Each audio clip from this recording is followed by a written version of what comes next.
So I thought कि मैं drive करते रहते क्यों ना आप लोगों के लिए एक वीडियो बना दूं। सो आज का video is about how to make your resolutions work. New year has just begun and हम सब लोगों ने अपने अपने रेजोल्यूशंस बना लिए हैं, but most of the times it happens that we are not able to stick to our resolutions. कुछ दिनों के बाद जो resolutions बनाए होते हैं उस पर हम काम नहीं कर पाते। अब this video is really special because resolutions बनाने का, उसके ऊपर काम करने का I have tried and tested formula. I have applied it on myself so many times and it has worked all the time. Believe me, it has worked all the time. So I thought of sharing that with you so that it adds value to your life. Okay, so for resolutions, what I do resolution is I call them commitments.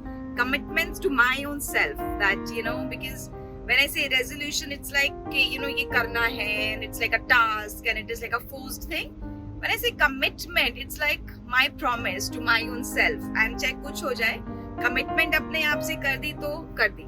So that's how it is. So commitments. First thing that I do is I change the name. When I call it commitment, it makes me feel really good about it, and I try to stick to it.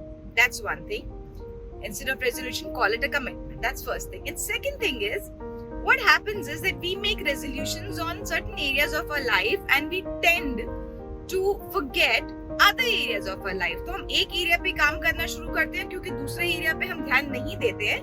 तो हम जिस area पर काम कर रहे होते हैं, दूसरे एरिया पे जिस पर काम नहीं कर रहे होते हैं, तो वो जो है सफर करता है. बिकॉज ऑफ दैट, जिस पर हम काम कर रहे होते हैं, बहुत ज्यादा लंबा काम नहीं कर पाते हैं.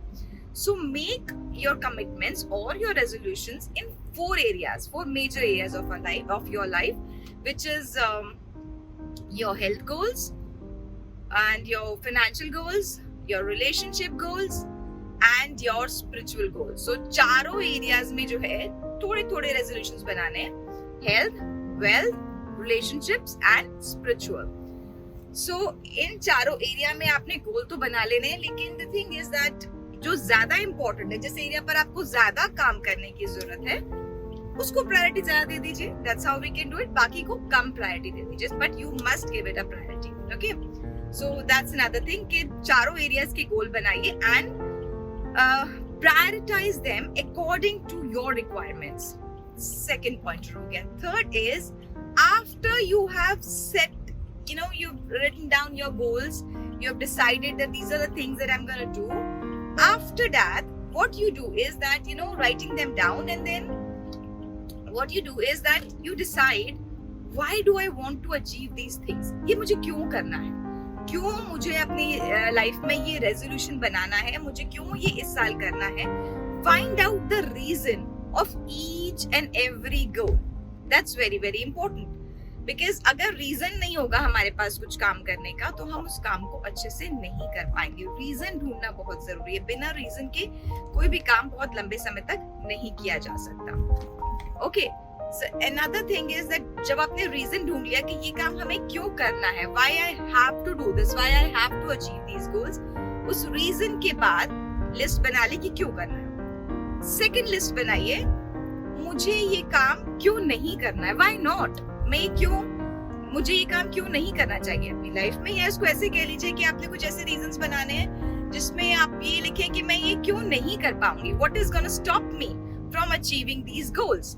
तो why not, या barriers या hurdles की भी जो है आप लिस्ट बना लीजिए. That's also very important. Each and every goal के साथ जो है आप उनके barrier की, obstacles की, hurdles की लिस्ट बना लीजिए कि मुझे अपने गोल में ये hurdles आ सकते हैं.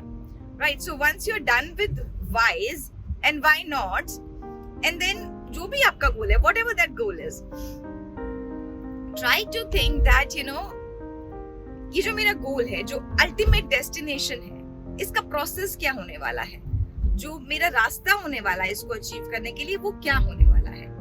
Fall in love with that रास्ता. बिकॉज अगर आपको रास्ते से प्यार नहीं होगा, सिर्फ गोल से प्यार होगा, आप उस गोल को अचीव नहीं कर पाएंगे. You will not be able to achieve that goal. So it's very important to fall in love with the process. For instance, कोई बच्चा है, वो उसको एग्जाम में जो है टॉप करना है, that child wants to come first in the class.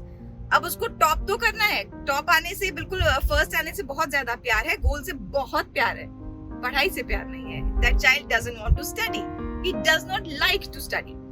सो अगर उसको पढ़ाई पसंद ही नहीं होगी, he wouldn't like to study, तो बिलीव मी वो कभी अपना गोल अचीव ही नहीं कर पाएगा.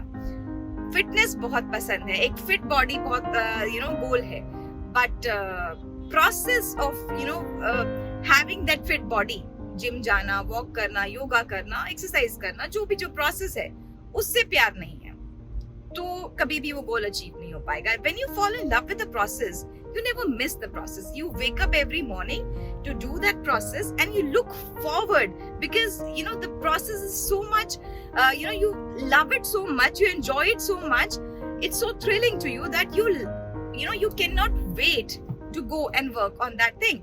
So fall in love with that process of your goal, because अगर process से प्यार नहीं होगा तो गोल अचीव नहीं हो पाएगा. इसलिए जब हम वाइज में इसको फिल्टर पहले ही कर लेते हैं, बिकॉज अगर हमारा वाई सॉलिड है तो हमें प्रोसेस से भी प्यार ऑलरेडी हो जाएगा. सो रेजोल्यूशंस वर्क करने के 3 तरीके, रेजोल्यूशंस लिख लीजिए चारों एरिया के, क्यों वो रेजोल्यूशन आपने करने हैं वो डिसाइड कर लीजिए, क्यों नहीं करने हैं, क्या हर्डल्स आएंगे. हर्डल्स आप एक बार एक करके अगर उसको चॉक आउट कर देंगे तो आपको पता होगा अच्छा मेरा ये बैरियर है, तो आप उस बैरियर पे ऑलरेडी वर्क करना शुरू कर देंगे तो बैरियर आएगा नहीं. So that's also very very important. So इस तरीके से अगर आप अपने रेजोल्यूशंस बनाएंगे तो हर साल आप ना सिर्फ रेजोल्यूशन बनाएंगे बल्कि उनको पूरा भी कर पाएंगे.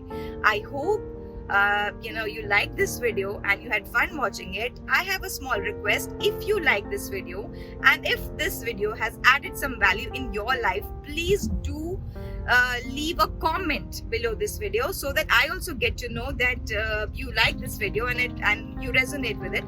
And do not forget to leave your comment and do not forget to subscribe my channel as well. Thank you so much. Have a great day ahead.